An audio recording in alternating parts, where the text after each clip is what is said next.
Bonjour téléspectateurs de Business 24 Africa, je suis très heureux d'être avec vous pour ce top numéro de Business Matin spécial bourse. Voilà, nous serons tout à l'heure avec Monsieur Lodamas qui est spécialiste des marchés financiers et c'est avec lui que nous allons faire le point des marchés financiers concernant la bourse régionale des valeurs mobilières. Vous voulez en savoir plus, chers téléspectateurs? Restez avec nous.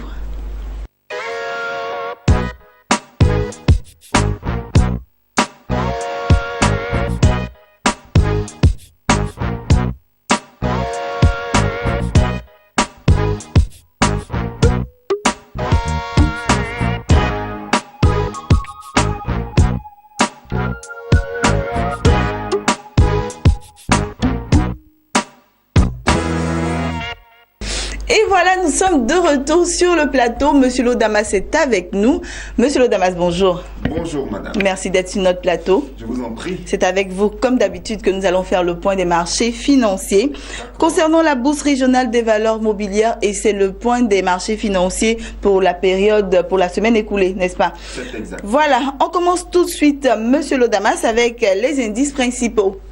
Ok, donc concernant les indices principaux, il faut retenir que le BRVM 10 est passé de 248,14 à 249,93 points, soit une hausse hebdomadaire de 0,72%.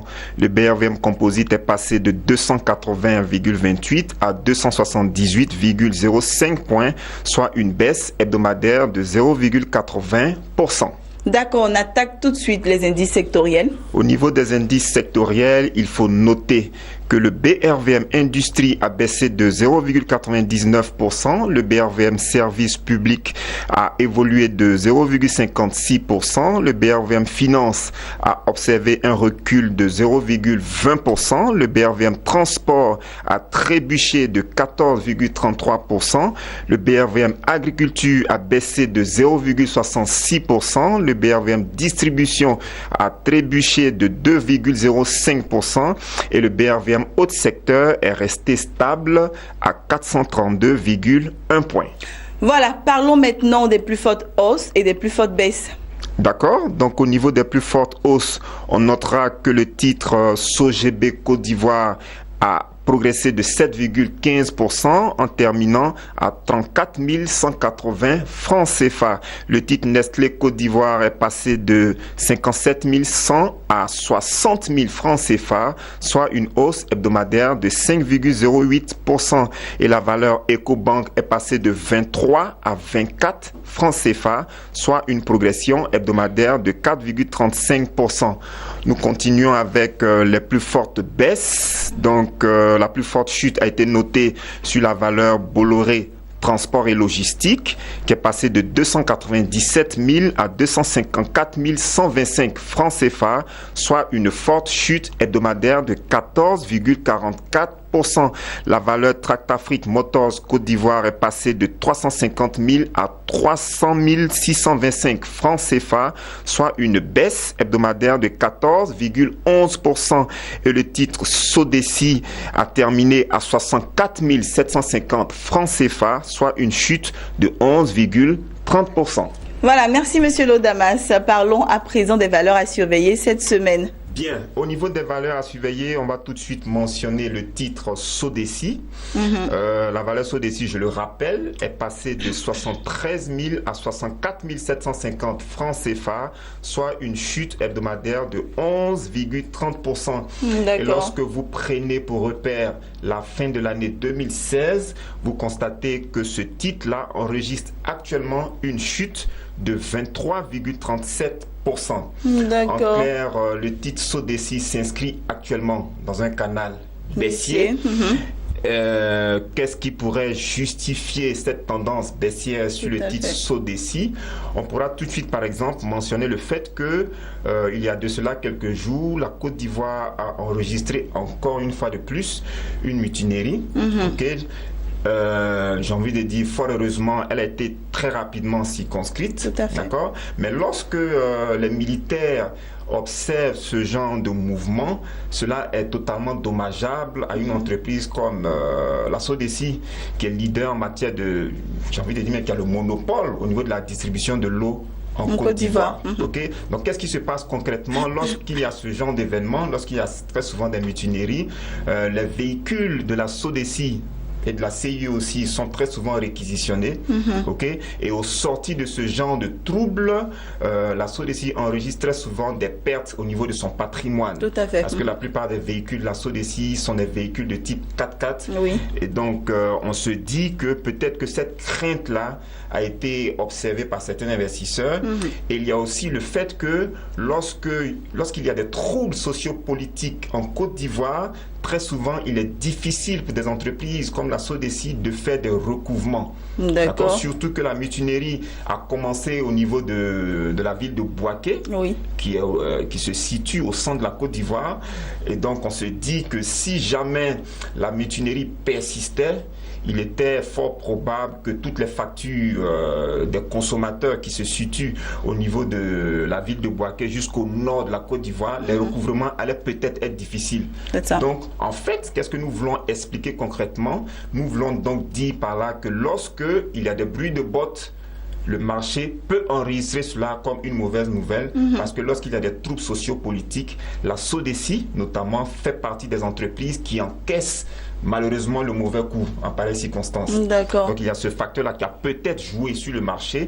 Et l'autre facteur, c'est que lorsque nous prenons les états financiers de la SODECI au terme du premier semestre 2016, on constate que le chiffre d'affaires est en progression de 10%, mais au-delà du chiffre d'affaires, on remarque que le résultat d'exploitation est en baisse de 40,22%, le résultat courant est en chute de 10,6% et le résultat net à fin juin 2016 est en chute de 6,42%. Donc le premier semestre 2016 de la SODECI n'a pas été vraiment très fameux, trop intéressant, et peut-être cela encore joue en défaveur de cette entreprise en termes d'anticipation de ses états financiers à fin 2016. Okay? Donc, tout cet environnement est à prendre en compte. On espère que les états financiers au terme de l'exercice 2016 concernant cette entreprise seront bons, étant donné que la SODECI a augmenté ses effectifs, la SODECI a ajusté les indemnités de logement pour ses employés. On espère que ces employés-là seront plus efficaces et qu'au terme de l'année 2016, on verra donc que les résultats sont bons. On espère, en tout cas pour la SODECI. Voilà, on l'espère. D'accord, on poursuit, monsieur Damas. Ok, la seconde valeur à surveiller est le titre Sucre Ivoire. On l'avait évoqué la dernière fois. On revient encore sur Sucre Ivoire. Pourquoi? Parce qu'au terme de la semaine écoulée, on a constaté que le titre Sucre Ivoire est passé de 13 500 à 12 050 francs CFA, soit une baisse hebdomadaire de 10,74%. D'accord, Sucre Ivoire continue de baisser. Sucre Ivoire continue. Et la raison? Bon, on ne pourra pas donner des raisons essentielles, mais nous allons attirer l'attention des investisseurs sur un certain nombre de points. La semaine dernière, on s'était livré encore à cet exercice. On a énuméré vraiment. On a énuméré certains points. Nous avions parlé du manque de communication. C'est ça. Ok. Donc nous avons encouragé les dirigeants de cette entreprise-là à renforcer leur plan de communication. En Côte d'Ivoire, peut-être on connaît les activités menées par Sucre Ivoire, mais les investisseurs opérant sur le marché financier ne sont pas forcément issus de la Côte d'Ivoire. Donc il serait intéressant que l'entreprise Sucre Ivoire renforce sa politique de communication. C'est très très important. Nous avions parlé également de la baisse de performance que nous observons au sorti du premier semestre 2016. On remarque donc que le résultat d'exploitation de Sucre Ivoire à fin juin 2016 est en baisse de 21,7%. Le résultat des activités ordinaires est en chute de 21%. Et le résultat net du premier semestre 2016 est en baisse de 22,6%. D'accord. Okay? Donc ces informations-là peuvent ne pas forcément rassurer le marché. Autre élément d'information aussi très important, c'est quoi? C'est que la société Sucre Ivoire Côte d'Ivoire n'est pas encore passée par le processus de notation financière. D'accord. Ok. Donc pour l'instant, on a du mal à évaluer la valeur intrinsèque même de l'entreprise Sucre Ivoire. Okay. On a du mal à estimer la qualité de crédit de l'entreprise Sucre Ivoire. Et donc cet aspect des choses peut jouer en sa défaveur. Tout à fait. Le dernier élément que nous voyons, qui peut-être plombe la trajectoire boursière de Sucre Ivoire, c'est le fait que l'actionnaire majoritaire de Sucre Ivoire, en l'occurrence le titre, enfin la société SIFCA, qui détient au moins 51% du capital de Sucre Ivoire, cette entreprise-là a vu sa note financière être dégradée. Okay? Donc l'agence de notation Wara a baissé la note financière de SIFCA. Donc la note de SIFCA est passée de A- à BBB+. D'accord. Okay? Avec en plus une perspective négative. Okay. Vous voyez? Donc tous ces aspects-là peuvent jouer en la défaveur de Sucre Ivoire. C'est pourquoi nous encourageons les dirigeants de cette entreprise-là à renforcer leur politique de communication. C'est très, très, très important. Au niveau des marchés financiers, l'information financière est hautement stratégique. Il ne faut pas jouer avec sa politique de communication. D'accord. Nous enchaînons avec le titre Solibra Côte d'Ivoire, qui n'a pas bougé au cours de la semaine écoulée, mais lorsque nous prenons pour repère la fin de l'année 2016, on se rend compte que la valeur Solibra Côte d'Ivoire enregistre actuellement une baisse de 6,98%. D'accord. Au niveau du marché sur lequel Solibra opère, Solibra fait actuellement face à un concurrent de taille qui est Brassivoire. Brassivoire a mis sur le marché une nouvelle marque de bière appelée Ivoire. Oui. Apparemment, les Ivoiriens raffolent. Ça, c'est sûr. Okay, donc, Solibra aussi ne s'est pas laissé faire. Solibra a riposté au niveau marketing en communiquant sur le produit Beaufort, en communiquant sur la marque de bière Bock. Donc, lorsque vous analysez au plan marketing l'environnement, on a une guerre concurrentiel, on constate donc que ces deux entreprises sont totalement en guerre à travers les médias, à travers la publicité, à travers les affiches, etc. Ça ne fait qu'arranger les consommateurs. Bien sûr, ça arrange les consommateurs, mais nous sentons que Solibra est en train de se défendre au niveau marketing. C'est très important. Et l'information essentielle concernant Solibra, c'est que le staff managérial a été revu. Et Solibra vient de nommer M. Francis Batista au poste de directeur général adjoint. D'accord, on espère que cela va aider. Il y a un nouveau directeur général adjoint qui a été nommé. Nous interprétons cela comme un renforcement du plan stratégique de Solibra. La nomination est intervenue à l'entame de l'année 2017. Ce n'est pas en vain. C'est certainement non seulement pour renforcer l'effectif, mais surtout pour revoir, pour booster, on va dire, la stratégie marketing de cette entreprise-là. Tout à fait. Voilà.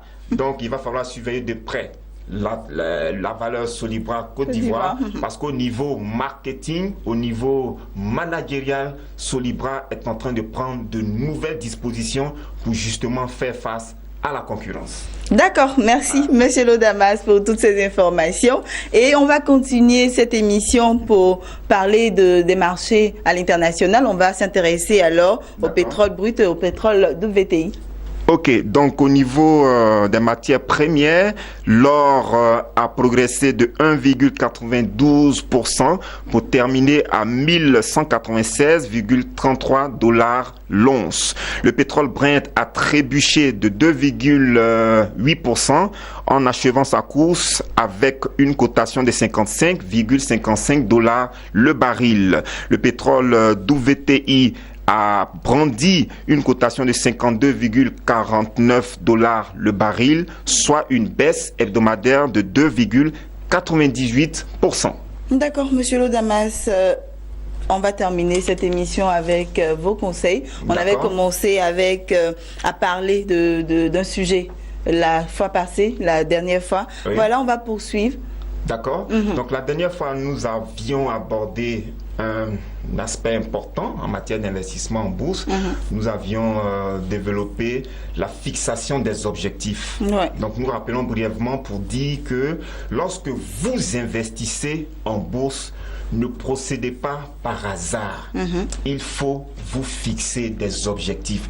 Tous les investisseurs qui réalisent des gains importants en bourse procèdent de cette façon. Ils n'entrent pas dans une nouvelle année boursière sans se fixer des objectifs au préalable. Et donc, dans l'explication de cette démarche de fixation d'objectifs, nous avons détaillé ce que c'est que le projet d'investissement. Le projet d'investissement répond à la question toute simple: vous investissez en bourse pourquoi exactement? Pour préparer votre retraite, pour préparer un voyage, pour acheter un véhicule, etc., etc. Il vous faut au préalable définir votre projet d'investissement. Donc nous allons poursuivre avec d'autres éléments. D'accord, aujourd'hui nous allons parler de quoi, monsieur? Ok, donc aujourd'hui on va aborder d'autres éléments. On va voir par exemple ce qu'on appelle l'horizon de placement. Quand vous investissez en bourse, après avoir défini le projet d'investissement, il faut vous fixer un horizon de placement. L'horizon de placement, c'est la période, ça dit quoi? Vous investissez en bourse pour quelle période? Vous investissez en bourse en cette année, peut-être pour 2 mois, 3 mois, pour 6 mois, pour 12 mois. Donc l'horizon de placement, c'est la période qui va vous permettre d'évaluer, qui va vous permettre de savoir si votre objectif a été atteint. D'accord, donc si je comprends bien, monsieur Lodamas, d'abord vous avez votre projet d'investissement, vous dites, bon, par exemple, je veux acheter une voiture, et vous vous dites, je dois investir sur telle période pour pouvoir acheter cette voiture-là, n'est-ce pas? Exactement. C'est ce qu'on appelle l'horizon de placement. J'investis en bourse pour quelle période? Je place mon argent en bourse sur quelle période? C'est ce qu'on appelle l'horizon de placement. Donc il y a des personnes qui sont là pour le très court terme, d'autres pour le moyen terme, et d'autres personnes également pour le long terme. Selon leur projet d'investissement. Voilà. Donc si par exemple c'est quelqu'un qui investit sur le court terme, c'est-à-dire si c'est quelqu'un qui peut-être investit au cours de l'année 2017 et qui veut peut-être sortir au bout d'un certain nombre de mois par exemple, il faut qu'au départ il puisse fixer la période à laquelle il va sortir du marché. C'est cela. Ça peut être 2 mois après, 6 mois après, 8 mois après, ou même 12 mois après. Mais je veux dire que cet horizon de placement, il faut le définir au départ. D'accord. C'est très important, l'horizon de placement. Ensuite, le troisième élément qui constitue la fixation de l'objectif, c'est quoi? C'est la définition du montant de l'investissement initial. C'est-à-dire quoi? Lorsque vous allez démarrer votre investissement en bourse en cette année 2017, le premier montant que vous allez investir est de combien? Il faut définir ce montant. Si vous n'avez pas une idée claire, vous allez, j'ai envie de dire, être perturbé par la suite. C'est-à-dire, vous voulez investir en bourse, mais vous ne savez même pas quel est le montant que vous allez investir au démarrage. Alors que si vous savez que, par exemple, à partir du mois de février, vous devez investir au moins 1 million, vous vous disciplinez pour avoir les 1 million à l'entame, par exemple, du mois de février pour démarrer vos investissements. Mais vous allez pouvoir mobiliser ce montant à l'entame du mois de février si au préalable vous avez défini le montant de cet investissement initial. Donc en 2017, vous comptez démarrer en bourse avec combien exactement? Il faut vous fixer ce montant, il faut définir ce montant qui est l'investissement initial. D'accord, monsieur Lo, c'est bien compris. Après l'investissement initial, qu'est-ce qu'il faut faire? Alors, donc, après avoir fixé le montant de l'investissement initial, il faut maintenant définir ce qu'on appelle la fréquence de renforcement de votre portefeuille. D'accord, qu'est-ce que c'est? La fréquence de renforcement de votre portefeuille, vous allez par exemple préciser combien est-ce que vous allez injecter au niveau du marché et à quelle fréquence vous prévoyez renforcer votre portefeuille. Vous pouvez simplement vous dire par exemple, chaque fin de mois, je prévois investir peut-être 500 000 en bourse. Ou bien vous pouvez dire simplement, chaque trimestre, je prévois investir un montant de 200 000 à la BRVM, par exemple. Donc, quel est le montant que vous prévoyez investir de façon fréquente et sur quelle période vous prévoyez investir ce montant. Donc, comment est-ce que vous allez renforcer votre portefeuille durant toute l'année boursière 2017? C'est cela la fréquence de renforcement de portefeuille. Il faut la définir. Elle peut être mensuelle, elle peut être semestrielle, elle peut être hebdomadaire, elle peut être trimestrielle, etc., etc. Ça dépend de l'investisseur. Justement, c'est à vous de définir la fréquence. Donc, vous précisez la période et vous précisez également le montant que vous allez mettre de côté en guise d'investissement en bourse. D'accord. Ça, c'est ce que l'investisseur discipliné fait. Exactement. Tous les investisseurs disciplinés le font. Ils n'en parlent pas. Ils ne partagent pas peut-être cette technique d'investissement, mais je vous assure, beaucoup mettent en application tout ce que nous sommes en train de vous expliquer. D'accord, Monsieur Lodamas, on continue avec les Alors, points. donc nous allons poursuivre avec, après la fréquence de renforcement du portefeuille, il y a ce qu'on appelle la rentabilité espérée. C'est un aspect très important. Lorsque vous investissez en bourse, il faut faire des anticipations en termes de gains. J'investis en bourse en cette année 2017 et je prévois gagner autour de peut-être 5% par mois. Mais je prévois gagner au terme de l'année 2017 une plus-value par exemple de 20%, de 30%. Donc qu'est-ce que vous prévoyez gagner au terme de l'année 2017? Qu'est-ce que vous prévoyez gagner chaque fin de mois? Qu'est-ce que vous prévoyez glaner comme plus-value chaque fin de trimestre? D'accord, vous fixez déjà ça. Vous devez vous fixer des objectifs en matière de gains. D'accord. C'est très important. Si vous savez ce que vous voulez gagner, par exemple à la fin du mois ou à la fin du trimestre, vous en tenez compte, vous sélectionnez vos titres. C'est ça. Donc, la rentabilité espérée est pour vous une sorte de repère, une sorte d'objectif, une sorte de cible. Donc, c'est en ayant les regards fixés sur votre rentabilité espérée que vous mettez en place une stratégie et que vous renforcez votre portefeuille progressivement. Mais si vous n'anticipez pas quelque chose en termes de gains, vous allez investir dans le vide. C'est totalement illusoire, c'est totalement déconseillé. Donc, chaque investisseur qui me suit aujourd'hui doit revoir totalement sa manière d'investir et se poser la question suivante. J'investis en bourse en 2017. Qu'est-ce que la bourse doit me rapporter chaque fin de mois? Ça, c'est la rentabilité mensuelle espérée. Qu'est-ce que la BRVM doit me rapporter chaque fin de trimestre? Ça, c'est la rentabilité trimestrielle espérée. Qu'est-ce que la BRVM doit me rapporter à la fin de l'année? Ça, c'est la rentabilité annuelle espérée. Vous devez définir tous ces aspects-là avant de démarrer l'année boursière 2017. Quand vous fixez donc ce qu'on appelle la rentabilité espérée, vous savez exactement où vous partez, vous savez ce que vous voulez avoir comme gain en cette année 2017 et vous prenez toutes les dispositions qu'il faut pour que ces gains-là soient réalisés. D'accord. C'est très important. D'accord, Monsieur Lodamas.